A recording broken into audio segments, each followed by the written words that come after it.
Let us now go to visual diagnosis of the joints. The topic is swelling of joints.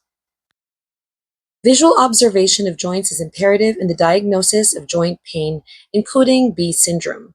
Visual diagnosis can elicit useful information that can indicate the presence of heat, dampness, phlegm, or blood stagnation.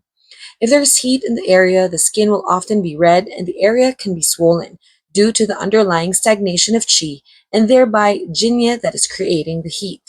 The skin will also feel warm on palpation.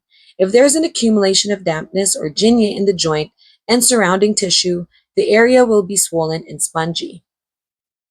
If the B syndrome becomes chronic, the stagnation of jinye and heat can result in the formation of phlegm in the joint.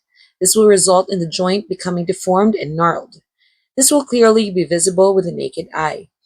Blood stagnation in the joint can prevent the flow of fresh blood to skin above the joint. This means the skin will lack nourishment and moisture and can therefore be dry and flaky. If there is redness and swelling of the joints, that is an indication of heat. If there's swelling, it's dampness and accumulation of jinye.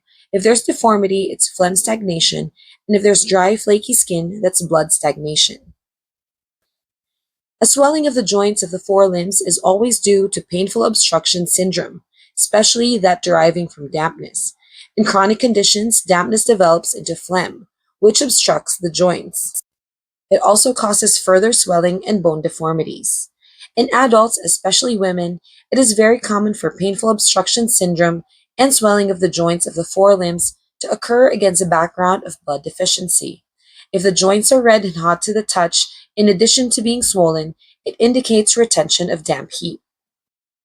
For damp painful obstruction syndrome or B syndrome, there will be swelling and pain of the joints, a feeling of heaviness of the limbs and the body. In case of damp heat, in addition to the above symptoms, the joints would be also red and hot to the touch. Phlegm in the joints is something that we see long term. There will be chronic swelling and deformities of joints, osteophytes, a feeling of heaviness of the limbs and body, sputum in the throat, a feeling of oppression of the chest, swollen tongue with sticky coating, and a slippery pulse. Thank you so much for your attention.